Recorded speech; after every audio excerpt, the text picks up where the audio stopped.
Meus amados, é muito importante e é normal a gente achar Jesus maravilhoso. A gente sabe que Ele é poderoso, santo, amoroso, rico em misericórdia. É normal. Agora o texto a qual nós vamos usar como base, ele nos ensina acerca de Deus, ou de Jesus, ficar maravilhado com a atitude de um servo, de um centurião. Porque quando nós lemos esse texto, que traz por título o centurião de Cafarnaum, é um líder do Império Romano que na época sitiava toda essa região. Centurião é porque ele tinha sob o seu domínio 100 soldados, chefe, um homem de hierarquia, de patente, de riqueza, um homem que tinha uma influência. E nós aprendemos com esse homem nesse texto a qual nós lemos, e eu queria compartilhar isso com a igreja e também aplicar isso na nossa vida. O que é, ao analisarmos passo a passo as atitudes desse homem em relação a Jesus? Quais foram as atitudes que esse homem teve em relação a Jesus? Primeira coisa que eu aprendo, ele não era preconceituoso. Eu louvo aí a Deus, a Valécia, pela ter me ajudado a preparar os slides. Não está saindo na televisão, Valécia. Preparar os slides, que sempre tem nos ajudado aí com o culto de ensino. Primeira coisa, esse homem não era preconceituoso. Por quê, pastor? Um homem forte, um homem de influência, um homem rico, e ele manda um pedido de socorro para um servo, para um empregado, um homem que talvez não tinha valor algum, mas ele demonstra afeto. Ele é um homem que não tinha preconceito por causa de uma classe baixa. Ele poderia falar: não, esse aí é só meu servo que ficou doente, não tem serventia. Inclusive ele poderia mandar matá-lo e não sofreria pena algum. O que é que tinha? Mas a gente vê que esse homem, ele não tinha preconceito, ele não era preconceituoso devido à classe social. Esse homem era que ficou doente, era um escravo, um zero à esquerda. Já o centurião, um militar de alta patente do Império Romano, ele poderia substituí-lo, esse escravo doente. Mas a Bíblia está nos mostrando que ele demonstrou carinho, ele mostrou respeito, estima. E o apóstolo Paulo, ele nos ensina a fazer o bem. Lá em Gálatas 6:9, Paulo vai nos dizer assim: e não nos cansemos de fazer o bem. Quando nós olhamos para Tiago 4:17, ele diz: aquele, pois, que sabe fazer o bem e não faz, comete pecado. A Bíblia nos ensina a fazer o bem, a demonstrar o bem. E essa aqui também nos traz uma lição, irmãos. Como que nós estamos tratando quem está abaixo de nós? Como que você lida, você que talvez tem empregados, servos que te servem? Como que você trata ele? Com respeito? Ou será que... Eu fui na casa uma vez de uma pessoa que a empregada tem um quartinho da empregada. A comida dela, ela não podia comer a mesma comida, era uma comida separada. E a pessoa ia trabalhar, contava até as uvas que ficou no cacho, para quando chegar, ver se tinha comido uma uva. Misericórdia, irmão. Como que uma pessoa dessa vai querer aceitar o teu Deus? Quando olha a gente tratando com preconceito certo tipo de pessoa. Não, isso não cabe a nós. Outra coisa que eu aprendo, um dia alguém falou comigo: pastor, ore por mim, porque 2 funcionários meus têm levado eu na justiça, e parece que é o inimigo que levantou e está usando eles. Eu falei: Porque eles, o que eles querem, irmão? Eles querem o 13º, os direitos e as férias. E eu falei, não, irmão, isso não é o inimigo, não, é você que está errado. Se é direito dele, você tem que cumprir, tem que obedecer. Como que você vai dar um exemplo de crente negligenciando aquilo que é por direito? Nós temos que tratar as pessoas com respeito, porque o amor de Deus está sobre eles também. Não podemos de maneira alguma ser preconceituoso. Olha lá, o versículo vai nos dizer, o verso 2: e o servo de um certo centurião, a quem muito estimava, estava doente e moribundo. Ele se interessou por ele. Pasmem, eu busquei uma pesquisa que foi feita por psicólogos norte-americanos. Fez uma pesquisa muito profunda acerca de quem é altruísta. O que é altruísta, pastor? Aquelas pessoas que praticam o bem, que faz o bem. Gessiel, ficou confirmado que essas pessoas aumentam o seu sistema imunológico. O seu organismo se torna mais resistente para combater todos os tipos de doença. Aleluia. Então quem faz o bem está trazendo uma resistência imunológica. Por isso que é bom fazer o bem. Jesus disse, é melhor dar do que ter que receber. É bom estender a mão para alguém. E essa pesquisa também confirmou que quem faz o bem tem uma autoestima melhor, porque ele está agradando o próprio Deus fazendo o bem. Bendito é o nome do Senhor Deus. A Bíblia fala que quem não faz o bem já está pecando, sabe que tinha que fazer e não faz. Segundo que eu aprendo com esse servo, esse centurião, ele ouviu falar de Jesus e creu. Olha que coisa boa. E quando ouviu falar de Jesus, enviou-lhe uns anciãos dos judeus, rogando-lhe que viesse curar o seu servo. Ei, quando você ouve, ou quando alguém ouve a mensagem acerca de Jesus, só tem duas opções: crer ou não crer. Só tem duas reações: crer ou não crer. E a fé vem pelo ouvir, e o ouvir a palavra de Deus. Bendito é o nome do Senhor Deus. A Bíblia está nos falando que ele enviou os anciãos para que, aonde Jesus estava, para pedir para vir para o seu servo. Ele creu, assim como a mulher do fluxo de sangue creu, se tocasse em Jesus lhe seria curado. A Bíblia nos fala em Marcos 9:23, tudo é possível ao que crê. Bendito é o nome do Senhor meu Deus. A Bíblia nos fala, que nós veremos a glória de Deus, se crermos. João 11:40, se crer, verás a glória de Deus. Nós devemos crer. A fé, irmão, é ver o invisível, é tocar o intangível, é receber e tomar posse daquilo que era o alcançável. Nós devemos crer. Lugar que menos Jesus fez milagre foi aonde ele morava, Nazaré, Cafarnaum. Por quê? Porque não cria que ele era o Senhor. Esse homem ouviu falar e creu, teve fé para crer. Eu vou te dar mais alguns motivos para crer. João 8:12, a Bíblia nos diz, eu sou a luz. Jesus falando, eu sou a luz do mundo, e quem segue, quem crê em mim, não vai mais andar em trevas, olha lá, mas terá luz na vida. Eu olho para João 6:35, ele vai dizer, eu sou o pão da vida, quem vem e toma-me não terá mais fome, e quem crê em mim não terá mais sede. Eu olho para João 14:6, a Bíblia vai nos dizer, Jesus dizendo, eu sou o caminho e a verdade, ninguém vem ao Pai por mim. Eu olho para João 10:10, a parte B, a Bíblia vai me falar, Jesus dizendo, eu sou o bom pastor, e eu dou vida para aqueles que crerem em mim, tenha vida com abundância.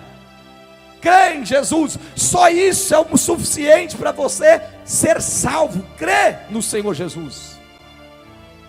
Tem que crer, irmão. Eu lembrei de uma ilustração. Um moço estava fugindo dos salteadores, dos ladrões, assassinos que queriam pegar ele. Homem crente. E ele então entrou dentro de uma caverna. Quando ele entrou dentro daquela caverna, ele começou a orar: Senhor, manda os anjos do Senhor proteger a porta dessa caverna. Construa muro aqui para que esses ladrões não entrem. E ele orou. Quando ele orou, ele viu 2 aranhas que desceu e começou a fazer teia. Ele falou assim: meu Deus, mas eu estou pedindo para o Senhor construir um muro. Eu pedi foi para o Senhor mandar anjo do céu e me guardar dentro dessa caverna. E ele escutou os ladrões procurando por ele na entrada da caverna. E os ladrões querendo achá-lo, ele para assaltá-lo e matá-lo. E Deus falou: ei, creia somente, eu estou no controle. Mas ele não queria crer. E as aranhas faziam para lá e para cá, teia, para lá e para cá. E ele dentro da caverna, e ele falando: Deus, o Senhor é meu socorro. Eu preciso do Senhor, coloca um muro aí. E as aranhas continuavam a trançar as teias na entrada da caverna. De repente os ladrões chegou na entrada da caverna e um falou: vamos entrar aí, que ele está aí dentro. O outro falou: não está não, olha as teias de aranha aqui. Se ele tivesse entrado, tinha arrebentado as teias de aranha.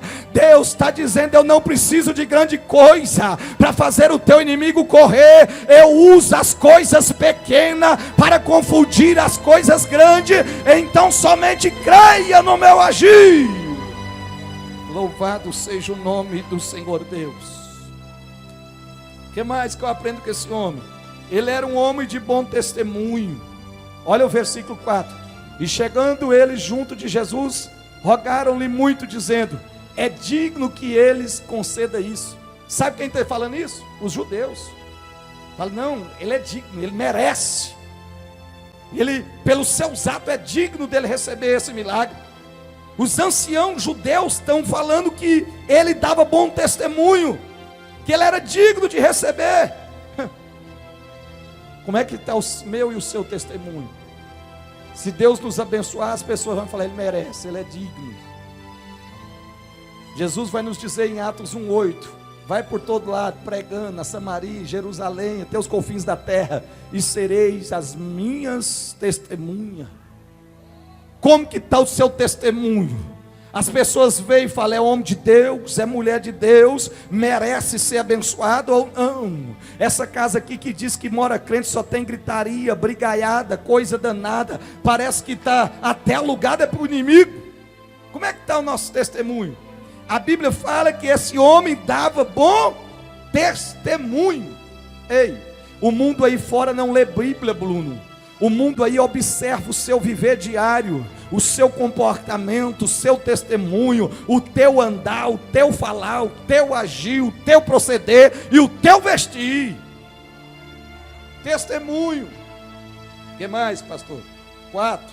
Esse homem amava a nação de Israel. Olha aí o versículo 5. Porque ama a nossa nação. Quem está falando isso é os judeus, é os de fora, os anciãos, a quem Jesus, o centurião pediu para que falasse com Jesus. Esse homem ama a nossa nação, ele é patriota. Ele construiu algo para nós, olha lá, ele mesmo nos edificou uma sinagoga. Quer dizer que o povo observa o que a gente faz, irmão. Eles estão olhando o trabalho que nós oferecemos. Ele amava a nação. O Salmo 122, versículo 6, fala que nós devemos orar pela paz de Israel, para que alcançamos a prosperidade. Será que nós amamos o nosso país? Você tem orado, e é uma ordem bíblica: ore pela nação, ore pelos governantes. Será que nós temos amado a nossa nação? Ele construiu algo de concreto, por isso era merecedor de favores. A sinagoga dos judeus, ele ajudou a construir. Toda vez que a gente faz algo na obra de Deus, sempre vai servir de testemunho para alguns. O que mais? 5. Esse homem fazia bons relacionamentos. Eu preguei terça-feira passada sobre amizade. Amizade é uma coisa, mas nós devemos ter bons relacionamentos. Porque tem hora que você vai ser abençoado por causa dos relacionamentos que você tem. Até os estudiosos falam, você quer descobrir o que você será daqui 5 anos? É só verificar os livros que você está lendo e os relacionamentos que você está tendo. Se é relacionamentos que vão te abençoar ou não. Olha só, a Bíblia está nos falando que ele mandou amigos para falar com Jesus. Ele tinha bons relacionamentos. Olha o versículo 6. Versículo 6 ele vai dizer assim, ó. Fazia bons relacionamentos. Próximo slide.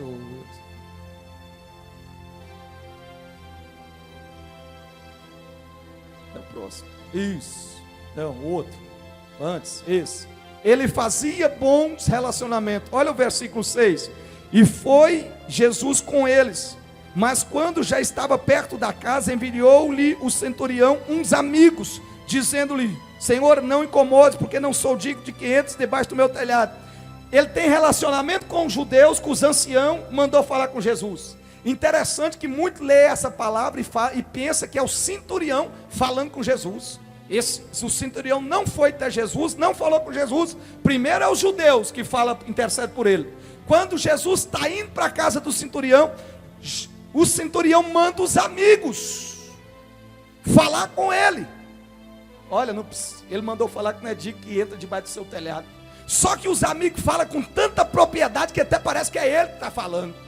Porque quando é amigo de verdade, está dentro da sua casa, e eu ensinei terça-feira passada, ele fala com autoridade como se fosse você, se preciso for, para interceder por você. Mas há uma necessidade de ter bons relacionamentos lá fora. Tem hora que a gente tem que ter relacionamento com ímpio, não amigo, relacionamento. Eu expliquei isso terça-feira passada. Como que estão os seus relacionamentos aí lá fora? Tem gente também, irmão, que faz assim, ó. Aí também é passado. Ah, eu sou crente demais. Faz que eu olho no espelho e falo, grande eu sou. Eu não falo com ímpio. Eu não vou na casa de um descrente. Aqui é santo. Já viu? Geralmente quem fala isso, irmão, ele está querendo esconder alguma coisa. Freud explica que todo mundo que quer aparecer é porque quer esconder uma fraqueza. Meu avô falava uma coisa, irmão José Antônio, é verdade, presbítero. Torneira apertada demais tem vazamento. Você só aperta demais quando está vazando. Tem gente que fala que não pode misturar, que não pode fazer, porque, não me toque, que eu já estou pronto para ser assunto ao céu. Misericórdia, irmão, não. Nós podemos ter relacionamentos sim, mas influenciá-los eles e jamais deixar ser influenciado. Coloca aí, 1 Coríntios 5. A partir do versículo 9, se eu não me engano, se não me falha a memória. Olha o que o apóstolo Paulo vai nos dizer acerca disso. Ele fala, olha, eu tenho isso. Já por carta vos escrevi e não vos comuniqueis com os...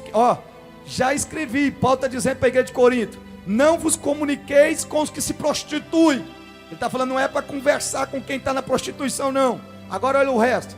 Com isso, não me referia à comunicação em geral, com os devassos deste mundo, ou com os avarentos, ou com os roubadores, ou com os idólatras, porque então vos seria necessário tirar do mundo. Paulo está falando assim, segura esse versículo aí, olha, eu não estou falando que você não precisa conversar com os lá de fora não, porque se você der bom testemunho, você vai influenciar eles para cá. E outra coisa, não tem jeito de você não ter relacionamento com eles, porque senão ia ter que tirar do mundo. Agora olha o outro versículo. Mas agora eu vos escrevo, agora vai falar para os crentes.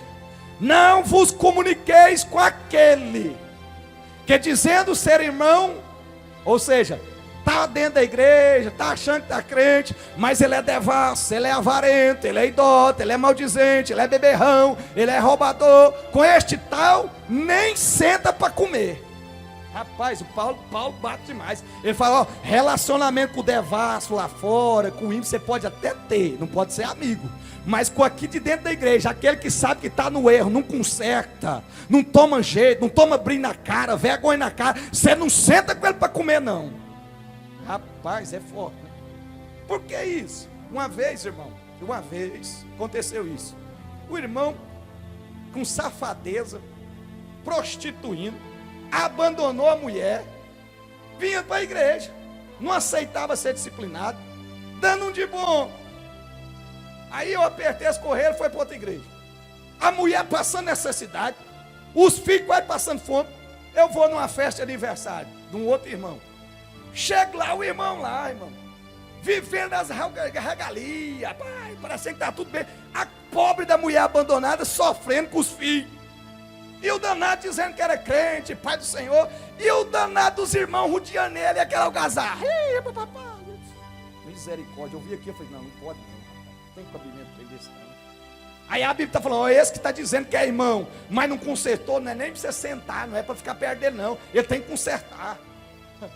Eu cheguei e falei assim, você vai virar homem ou não vai? No meio de uns 5 que tinha. Que isso, pastor? Toma vergonha na sua cara, rapaz. Ajeita a situação lá com a sua mulher e os seus filhos que estão passando fome, e você está aqui parecendo que está tudo bom. O juízo começa pelos dentro da casa de Deus. Olha agora o versículo, coloca, volta lá no 2 Coríntios. Aí é onde não pode excluir, não pode não. Olha o que fala agora o versículo 12. Pois o que me importa julgar os que estão de fora, não julgarei vós os que estão de dentro. Olha o versículo 13. Aí que vem, ó, tirar do meio. Mas Deus julga os que estão lá de fora, tirai esse iníquo do meio de vós. Está dentro da igreja, não conserta, não dá bom testemunho, está achando que está crente, e ainda dando o que mal fala para os outros, é para excluir, tira. Pode dar um glória a Deus aí ou não? Relacionamentos, e a gente deve ter bons relacionamentos. Paulo tinha, ele fala de Epafrodito, irmão, cooperador, amigo. Ele vai falar também de Tito, que era companheiro na obra. Relacionamentos e amizade. Sexto, e eu estou falando do centurião, que tinha amigos, que falou por ele ao encontro de Jesus. Ele tinha um senso crítico. Olha que coisa boa isso aqui. Versículos 6 ainda, ele vai dizer assim, ó, no versículo de número 4, as pessoas falam assim, a última parte, ele é digno de receber isso. Agora no versículo 6, a última parte, ele fala assim, ó, para não incomodar mais o mestre, porque eu não sou digno que ele entre debaixo do meu telhado. As pessoas lá fora estão dizendo, ele é digno, mas ele está dizendo, eu não sou digno. Aleluia. Que é isso, pastor? É um senso crítico. Eu sei que eu não mereço, que eu não podia, que eu não dou conta, mas as pessoas lá fora estão falando, ele dá bom testemunho, ele é crente, ele merece. Ei, quem tem que falar que você é homem de Deus ou mulher de Deus é os lá de fora. Você não pode falar que é bom para tocar, que é bom para pregar, que é bom para cantar, que é crente demais. Não, irmão, você tem que ter um senso crítico. Eu preciso de melhorar, eu não sou digno, porque quando você faz isso, você glorifica o nome de Jesus. O bispo aí fala uma coisa e é verdade, você diz que a pessoa que fala assim, eu sou humilde, quando ele fala que é humilde, ele já deixou de ser humilde, porque só dele falar que ele é humilde, ele não é, ele já está sendo soberbo. Quem tem que falar ele é humilde é os outros. Quem tem que falar ela canta bem, ela prega bem, é os outros. E eu vou falar, eu não sou digno de estar aqui nesse altar, eu não sou digno de nem de ministrar a palavra, mas é a graça dele que me alcança, é a misericórdia dele que é comigo, é a presença, a unção do Espírito Santo. Por quê, pastor? O senso crítico nos ajuda 3 aspectos. Primeiro, reconhecer quem somos. Sou fraco, pobre, olha a fala do apóstolo Paulo, miserável, digno desse corpo de morte. Segundo, evitar a soberba, porque eu reconhecer quem eu sou, irmão, eu evito a soberba. A soberba é a antessala do fracasso. Deus, quando olha para o soberbo, ele vê o diabo. Por quê, pastor? Porque lá no céu o diabo falou assim, eu vou estabelecer meu trono igual ao do Todo-Poderoso, serei semelhante. Soberbo entrou nele. Toda vez que Deus vê um soberbo, Deus vê o diabo, e ele abate os soberbos, mas exalta os humildes. Por quê, pastor? Porque toda vez que Deus vê um humilde, Ele lembra de Cristo, que a Bíblia fala que Ele esvaziou a si mesmo, tornando servo, e tornar a forma de servo obediente até a morte, morte de cruz. Ele esvaziou, e quando Deus vê um humilde, que reconhece que não é digno, Deus vê Jesus nele, aí Deus fala: eu vou exaltar, eu vou colocar de pé. E terceiro, quando você faz um senso crítico, motivarmos para melhorar sempre.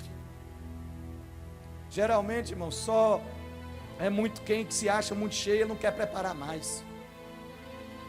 Você quer ver a dificuldade que a gente tem com um homem, igual na fez da oficina de varão? É porque um homem fala assim: não, eu não preciso saber mais não, já sei tudo. É a maior dificuldade. Enquanto de casal, o que nós vamos fazer? Geralmente tem uns casais que falam assim: não, não preciso ir não, eu sei tudo. Geralmente os que falam que não precisa ir, é os que mais precisam de ir. Porque quem, às vezes que nem precisa de ir, ele fala assim: eu preciso de ir, eu quero aprender mais, eu quero melhorar mais com a minha esposa ou com o meu esposo. Mas aqueles que é soberbo falam: não, já tem 30 anos de casado, não preciso mais não. Aí vai lá, irmão, ele fala: vixe, eu vi que eu não sei nada, que eu tenho que aprender muito. Então, a gente ter um senso crítico faz a gente melhorar cada vez mais. Hoje eu tive com um pastor em Cabula, irmão, não dou conta disso assim não. Ele falou assim: não, eu estou com a terça aqui já. Ah, não, no texto lá, aí, na hora lá dá certo. Eu falei: irmão, eu não queria, não dou conta não.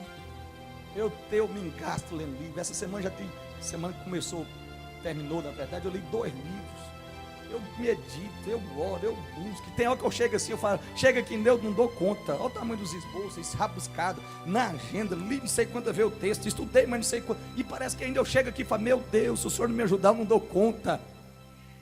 Eu não posso, mas Ele pode todas as coisas. O que mais que nós aprendemos com esse homem? Agora nós vamos para as atitudes do centurião com relação a Jesus. Primeira coisa, ele reconheceu a soberania.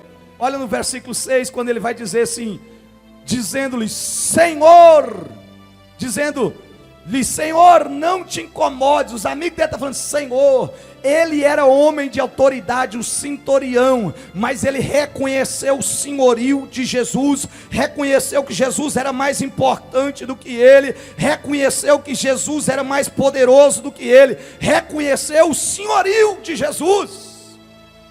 Ele é Senhor, é Ele que ainda governa todas as coisas, Ele ainda que está sentado no trono, Ele é Senhor da minha casa, Senhor da minha vida, Ele é Senhor da minha família. O que mais que ele reconheceu? A sua superioridade. Ele é centurião, tem um comando sobre ele. Ele fala assim: eu não sou digno que entre na minha casa. O que ele está querendo dizer? Ele é mais superior do que eu. Uma coisa é reconhecer a autoridade, outra coisa é conhecer que é mais superior do que ele. Porque tem gente que até reconhece a autoridade do cargo, mas sabe que ele é inferior à pessoa. Já viu isso? Vou usar o senhor, pode, irmão? Só para ilustrar. Exemplo: o senhor é subtenente. Seu irmão João, eu reconhecia talvez que ele era senhor pela sua autoridade, subtenente. Mas se eu não reconhecesse que ela era uma pessoa de valor, eu falava: mas ele fora da farda, ele não vale nada. Ele é desse tamanhozinho. Ele só é por causa do cargo, entendeu? Aqui não, ele reconhece que ele é Senhor, mas sobretudo ele é superior a ele. Superioridade: eu não sou digno que eles entre debaixo do meu telhado. Outra coisa, reconheceu a autoridade de Jesus. Ele vai falar: olha, não basta uma palavra, porque eu também tenho autoridade. Ele fala assim: ó, eu sou homem de autoridade, estou debaixo de autoridade e tenho autoridade. Eu digo a um servo: vai, ele vai. Eu digo ele vem, ele vem. Ele está falando assim: ó, eu tenho autoridade, mas eu reconheço que o Senhor tem autoridade. Diga somente uma palavra, e o meu servo vai sarar. Aleluia. Reconhecendo a autoridade do Senhor Deus. Ei, nós temos que reconhecer que quando Deus dá uma ordem no céu, a terra tem que obedecer, porque Ele tem toda a autoridade, todo o poder está sobre as suas mãos. Tudo isso está ajudando para esse homem ser reconhecido, por esse homem deixar Jesus maravilhado. Reconhece o seu senhorio, reconhece que ele é superior a ele, reconhece que a sua autoridade.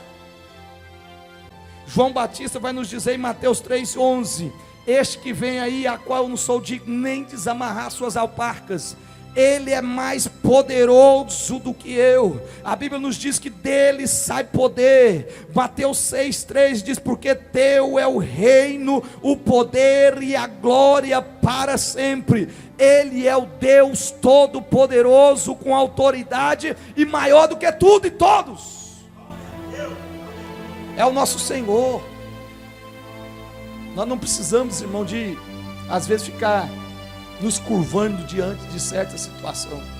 Nós temos que entender que Ele é superior, tem todo o poder para curar o meu servo. Deus tem todo o poder para nos curar. Só que eu também tenho que entender o seu senhorio. Deus pode curar todas as enfermidades, mas nem sempre Deus vai curar todos. Isso faz parte do seu senhorio.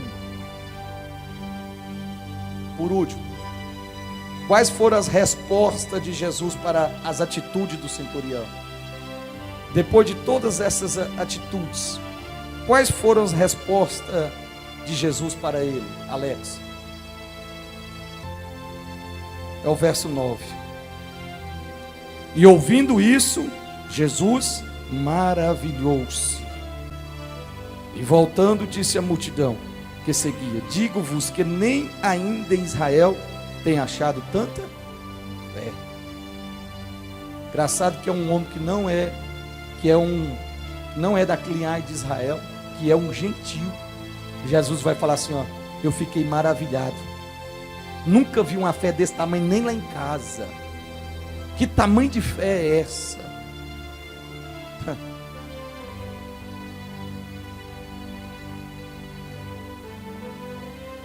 Eu coloquei aqui: o que Jesus está achando de você?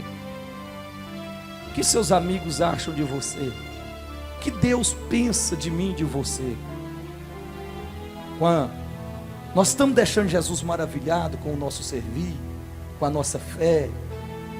Esse homem, um homem de fé tão grande, que deixou Jesus. Senhor, basta uma palavra, não sou digno que entre debaixo do meu telhado. Charles Spurgeon dizia o seguinte: uma fé pequena pode levar almas ao céu, mas uma grande fé pode trazer o céu até as almas. Que tamanho que é a sua fé? Que tamanho que está a nossa fé? Pastor, a gente pode pedir para Deus aumentar a nossa fé? Pode. Senhor, aumente a nossa fé. A Bíblia nos fala sobre isso. Porém, Deus vai colocar circunstâncias na sua vida que você precisa exercitar a fé. Cuidado com o que pede. Você vai ter que agir com fé.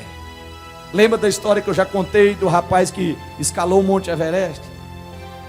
E que de certo momento lá no altão ele cai, despenca e era noite.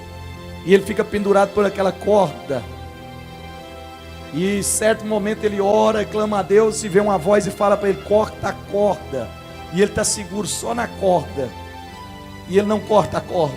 E ele continua orando, orando. Em certo momento uma voz de novo: corta a corda. E ele não corta a corda. Por 3 vezes a voz fala: corta a corda. Ele não cortou a corda. De manhãzinho as repórteres encontram ele morto, endurecido por causa do frio grande. Foi encontrado morto por causa da corda que ficou presa a 1 metro de altura do chão. Deus tinha mandado ele cortar a corda.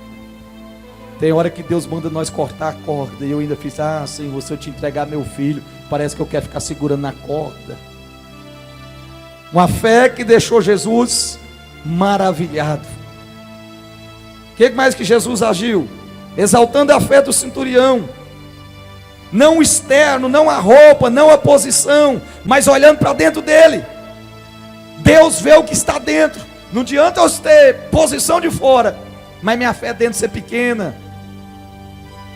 Lembra quando os amigos daquele paralítico catam ele pega ele pela maca, 4 paralíticos.